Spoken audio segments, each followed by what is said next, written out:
Hello everyone, welcome to English tutorials. আজকের ক্লাসে আমাদের টপিক কিন্তু গ্রামার এবং গ্রামারের একটা অত্যন্ত ইম্পর্টেন্ট চ্যাপ্টার, সেটা হচ্ছে পার্টিসিপল। আজকের ক্লাসে আমরা পার্টিসিপল কাকে বলে ডিটেলে ভালো করে জেনে নেব, পার্টিসিপলকে কভাগে ভাগ করা যায় সেটা জানবো, প্রত্যেকটি ভাগকে আমরা কীরকমভাবে ফর্ম করতে পারি বা তৈরি করতে পারি সেটা জানবো, এবং এই পার্টিসিপলগুলো আমাদের প্র্যাকটিক্যাল ফিল্ডে বা পরীক্ষার ক্ষেত্রে বা গ্রামাটিক্যাল বিভিন্ন প্রবলেম সলভ করবার জন্য কিভাবে কাজে লাগতে পারে সেটাও কিন্তু আমরা আজকে দেখে নেব। বেসিক্যালি দেখো, পার্টিসিপলের সাহায্যে কিন্তু জেনারেলি কোনো দুটি বাক্যকে সিম্পল সেন্টেন্সে জয়েন করা সম্ভব, বা একটি কমপ্লেক্স বা কম্পাউন্ড সেন্টেন্সকে সিম্পল সেন্টেন্সে ট্রান্সফর্ম করা সম্ভব। অর্থাৎ পার্টিসিপলের সাহায্যে কিন্তু মেনলি সিম্পল সেন্টেন্সের কাজটা সম্ভব হয়ে থাকে, সেটা জয়নিংই হোক বা ট্রান্সফরমেশনই হোক। কোন ক্ষেত্রে কীরকমভাবে আমরা ব্যাপারটাকে শিখতে পারি বা অ্যাপ্লাই করতে পারি পার্টিসিপলকে আমাদের এই ধরনের ট্রান্সফরমেশন বা জয়নিংয়ের জন্য, সেটা থাকবে আজকে আমাদের আলোচনার মুখ্য বিষয়। তাই আশা করবো যে তোমরা যারাই ক্লাসটি দেখছো প্রথম থেকে শেষ পর্যন্ত একটু ধৈর্য ধরে মন দিয়ে দেখবার চেষ্টা করো। আশা করি এই ক্লাসটির পরে পার্টিসিপল নিয়ে তোমাদের কারো খুব একটা ডাউট থাকবে না। তাহলে প্রথমেই আমরা পার্টিসিপল কাকে বলে একটু জেনে নিই। দেখো, পার্টিসিপল হচ্ছে কিন্তু একটি ভার্ব বা ক্রিয়াপদের একটি রূপ, যে রূপটি ক্রিয়াপদের কাজ না করে অ্যাডজেক্টিভের কাজ করে, অর্থাৎ বিশেষণের কাজ করে। অর্থাৎ মানে সিম্পলি স্পিকিং কি হলো না, পার্টিসিপল হচ্ছে একটা ভার্বের ফর্ম, যে ফর্মটা কিন্তু ভার্ব যা কাজ করে, অর্থাৎ ভার্বের যা রোল সেই রোলটা না প্লে করে অ্যাডজেক্টিভের রোল প্লে করে। অর্থাৎ অ্যাডজেক্টিভের রোল প্লে করে মানে কি না, সেটি কোনো নাউন বা প্রোনাউনের দোষ গুণ অবস্থা সংখ্যা পরিমাণ ইত্যাদি ইত্যাদি বোঝায়।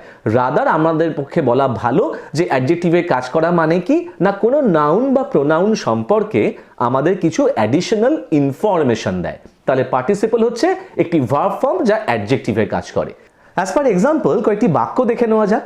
দেখো, প্রথমে বাক্যটি লেখা রয়েছে the beauty of rising sun is incredible. পরের বাক্যটা we bought a broken chair. তারপরেরটা the sun having risen we set out. এই প্রথম বাক্যটিতে অর্থাৎ the beauty of rising sun is incredible, এখানে রাইজিং কথাটি এসছে কিন্তু রাইজ ভার্ব থেকে, তার সাথে আইএনজি যোগ করে রাইজিং তৈরি হয়েছে। এই রাইজিং ওয়ার্ডটা কিন্তু নাউন সানকে কোয়ালিফাই করছে, অর্থাৎ সান যেটা নাউন সেই সম্পর্কে আমাদের কিছু কিন্তু অ্যাডিশনাল ইনফরমেশন দিচ্ছে, অর্থাৎ উদীয়মান সূর্য। পরের বাক্যটিতেও ব্রোকেন কথাটি এসছে ব্রেক ভার্ব থেকে। ব্রেক ভার্বের থার্ড ফর্ম অর্থাৎ পাস্ট পার্টিসিপল হচ্ছে ব্রোকেন। এই ব্রোকেন কথাটি কিন্তু ওই বাক্যে উপস্থিত আরেকটি নাউন অর্থাৎ চেয়ার, চেয়ার সম্পর্কে কিন্তু আমাদেরকে কিছু অ্যাডিশনাল ইনফরমেশন দিচ্ছে। এবং লাস্ট বাক্যটি the sun having risen we set out, সূর্য ওঠায় আমরা বেরিয়ে পড়লাম।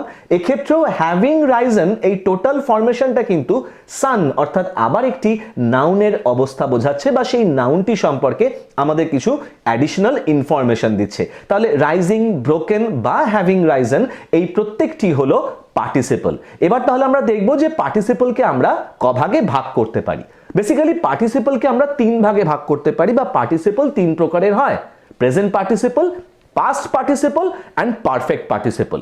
এবারে আমরা প্রেজেন্ট পার্টিসিপল সম্পর্কে একটু ডিটেলে জেনে নিই যে সেগুলিকে কিরকম ভাবে ফর্ম করা সম্ভব। দেখো, প্রেজেন্ট পার্টিসিপল যে কোনো ভার্বের প্রেজেন্ট টেন্সের রূপের সাথে আইএনজি বসিয়ে তৈরি করা সম্ভব, অর্থাৎ playing, watching, running, sleeping etcetera. এরকমই একটি প্রেজেন্ট পার্টিসিপল দিয়ে যদি বাক্যের উদাহরণ তোমাকে বলতে হয়, দেখো নিচে লেখা রয়েছে I saw a boy running in the field, অর্থাৎ আমি দেখেছিলাম একটি ছেলেকে মাঠে দৌড়তে। এক্ষেত্রে রানিং কথাটি রান থেকে এসছে, রান ভার্বের সাথে আইএনজি যোগ করে রানিং হয়েছে, অর্থাৎ এটাকে আমরা প্রেজেন্ট পার্টিসিপলে তৈরি করেছি।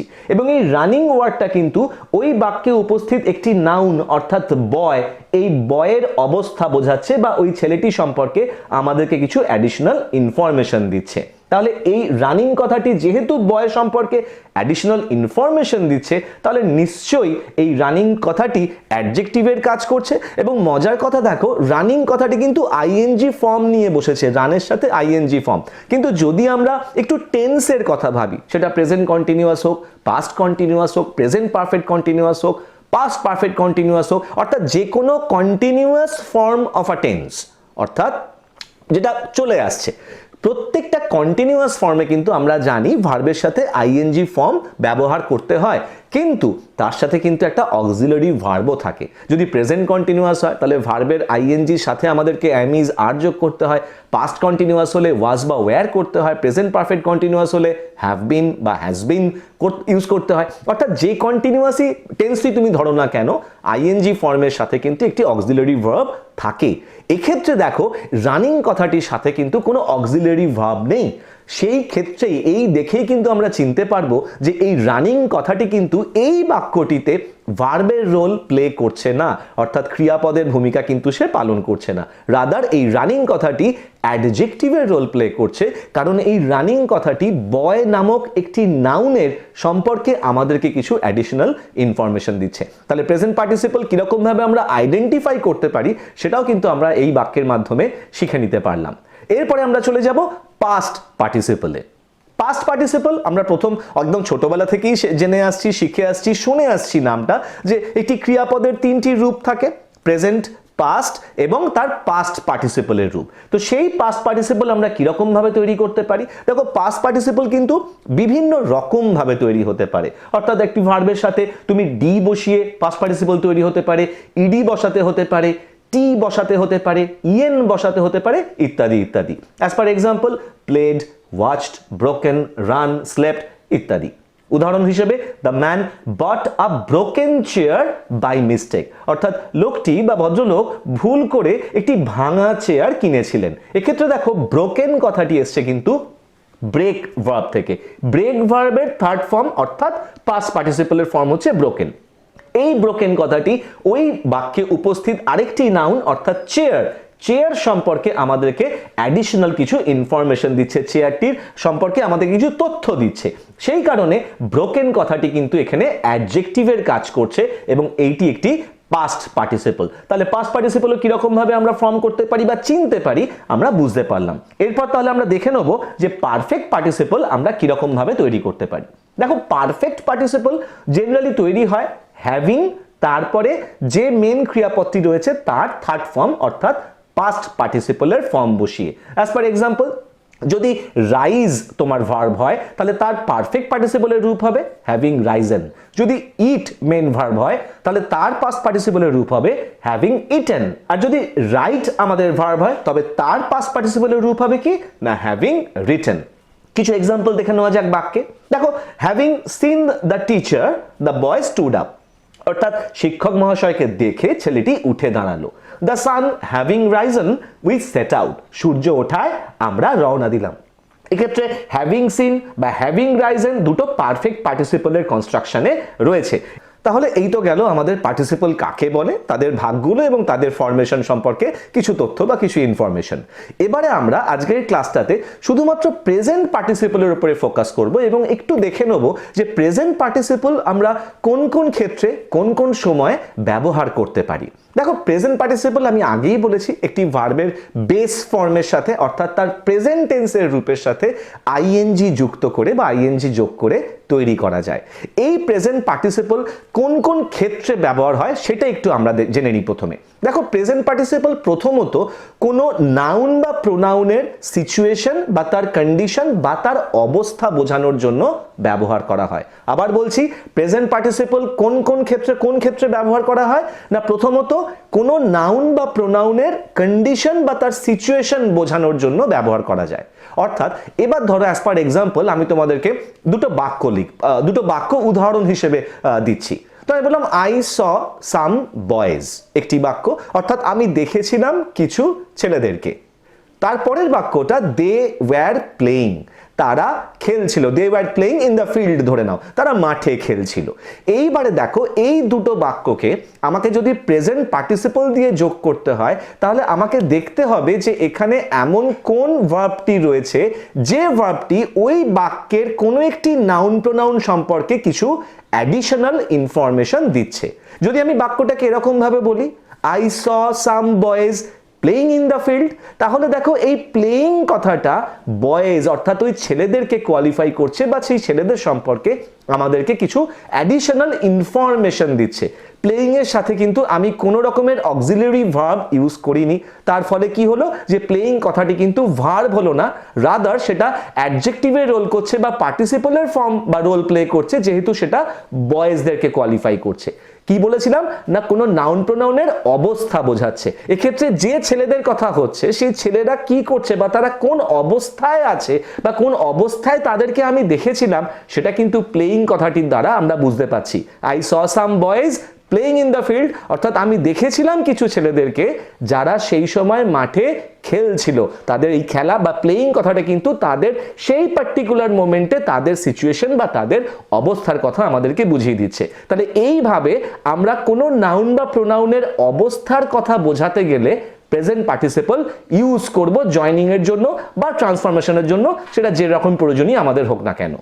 আর কোন ক্ষেত্রে আমরা প্রেজেন্ট পার্টিসিপল ব্যবহার করতে পারি না, এটা খুব ইন্টারেস্টিং। ধরো একই ব্যক্তির দ্বারা দুটি কাজ একই সময়ে একসাথে হচ্ছে, সেক্ষেত্রেও কিন্তু আমরা প্রেজেন্ট পার্টিসিপল ইউজ করতে পারি। এরকম ধরনের সিচুয়েশন কিন্তু আমরা নিজেরাও আমাদের দৈনন্দিন ব্যক্তিগত জীবনে কিন্তু ফেস করি। অর্থাৎ আমি ধরো বললাম ছেলেটি রাস্তায় হাঁটতে হাঁটতে গান শুনছিল, বা ছেলেটি ঘুমোতে ঘুমোতে গান শুনছিল, বা আমি টিভি দেখতে দেখতে গল্পের বই পড়ছিলাম, এই রকম ধরনের কাজ। অর্থাৎ একই সময়ে একজন ব্যক্তি দুটি কাজ একসাথে করছেন, এক্ষেত্রেও কিন্তু আমরা প্রেজেন্ট পার্টিসিপল ব্যবহার করতে পারি। অর্থাৎ অ্যাজ পার এক্সাম্পল ধরো দুটি বাক্য তোমাদেরকে দেওয়া হলো, হি স্লেপ্ট অর্থাৎ সে ঘুমিয়েছিল, he was listening to the music সে গান শুনছিল। তার মানে একই ব্যক্তি হি সে ঘুমানোর কাজটাও করেছে আবার গান শোনার কাজটাও করেছে, দুটি কাজ কিন্তু একই সময়ে সাইমালটেনিয়াসলি হয়েছে। দেয়ার ওয়াজ নো টাইম গ্যাপ, কোনো সময়ের অন্তর কিন্তু দুটি কাজের মধ্যে নেই। এক্ষেত্রেও আমরা প্রেজেন্ট পার্টিসিপল ব্যবহার করতে পারি এবং বাক্য দুটিকে বা বাক্যটিকে জয়েন করলে কি দাঁড়াবে, he slept listening to the music, অর্থাৎ সে ঘুমিয়েছিল গান শুনতে শুনতে। আরেকটি example, he wrote the letter talking to his friend, সে চিঠিটি লিখেছিল তার বন্ধুর সঙ্গে কথা বলতে বলতে বা গল্প করতে করতে। এরকম ক্ষেত্রেও কিন্তু আমরা প্রেজেন্ট পার্টিসিপল ব্যবহার করতে পারি আমাদের বাক্যে। লাস্ট যেটা আমাদের প্রেজেন্ট পার্টিসিপলের জন্য খুব ইম্পর্টেন্ট একটি কারণ, যে কারণে আমরা প্রেজেন্ট পার্টিসিপল ব্যবহার করি এবং যে কারণটি আমাদের ট্রান্সফরমেশন সেন্টেন্স বা জয়নিং এর জন্য ভীষণভাবে হেল্পফুল, সেটা হচ্ছে যে যদি দুটো কাজ ঘটে এবং একটি কাজ আরেকটি কাজের পরে ঘটে, অর্থাৎ তৎক্ষণাৎ একটা কাজ হলো ঠিক তারপরে কুইকলি ইমিডিয়েটলি সেই কাজের ফলে যদি আরো একটি কাজ ঘটে, তাহলে প্রথমে যে কাজটি ঘটেছে সেই কাজটির জন্য আমরা প্রেজেন্ট পার্টিসিপল ব্যবহার করব। একটু ভালো করে বুঝে নাও, এটা আগেরটার সাথে আগের রিজনটার সাথে এটা রিজনের মধ্যে সামান্য একটুখানি পার্থক্য রয়েছে। প্রথমে একটু আগে যেটা বললাম আমি, যে দুটি কাজ একই সময়ে ঘটেছে, কোনো টাইম গ্যাপ নেই, কিন্তু এবারে যেটা কারণটা আমরা বলছি সেক্ষেত্রে দুটি কাজ ঘটবে কিন্তু তাদের মধ্যে একটা মিনিমাম টাইম গ্যাপ থাকবে, অর্থাৎ একটা কাজ ঘটবার তৎক্ষণাৎ পরে বা ঠিক তারপরে ইমিডিয়েটলি তারপরেই আরেকটি কাজ ঘটেছে, একটা কাজ আগে একটা কাজ পরে। প্রথমে যে কাজটি ঘটবে তার জন্য কিন্তু আমরা প্রেজেন্ট পার্টিসিপল ব্যবহার করব। উদাহরণ হিসেবে পুলিশ দেখে চোর পালালো, অর্থাৎ পুলিশকে চোর আগে দেখলো তারপরে সে পালালো, তাহলে একটা কাজ আগে হলো ঠিক তার পরক্ষণেই আরেকটি কাজ ঘটলো। তাহলে the thief saw the police, the thief ran away, অর্থাৎ চোরটি পুলিশকে দেখলো, চোরটি পালিয়ে গেল। তাহলে এক্ষেত্রে আমরা কোন কাজটাকে আগে পাচ্ছি না চোরের পুলিশকে দেখা, স পেয়েছি আমরা, তাহলে স ভার্বটির প্রেজেন্ট পার্টিসিপল আমাদেরকে ফর্ম করতে হবে। স ভার্বের প্রেজেন্ট টেন্সের রূপ কি, সি, সি এর সাথে প্রেজেন্ট পার্টিসিপল তৈরি করতে হলে কি করতে হবে না আইএনজি যোগ করতে হবে। তাহলে seeing the police the thief ran away, অর্থাৎ পুলিশ দেখে চোর পালালো। তাহলে দিজ আর দ্য রিজনস, অর্থাৎ এই তিনটি রিজনের জন্য আমরা প্রেজেন্ট পার্টিসিপল ব্যবহার করব এবং আমরা আমাদের জয়নিং এর ক্ষেত্রে বা ট্রান্সফরমেশনের ক্ষেত্রে কিন্তু সিম্পল সেন্টেন্সের দু ক্ষেত্রেই আমরা ফর্ম করে নিতে পারবো। এক্ষেত্রে আরো একটা ছোট্ট ট্রিকের কথা তোমাদেরকে আমি বলতে চাই, যে ট্রিকটা তোমরা অ্যাপ্লাই করলে জয়নিং বা ট্রান্সফরমেশন কিন্তু তোমাদের ভীষণভাবে ইজি লাগবে তোমাদের কাছে এই পার্টিসিপল দিয়ে জয়েন করবার জন্য।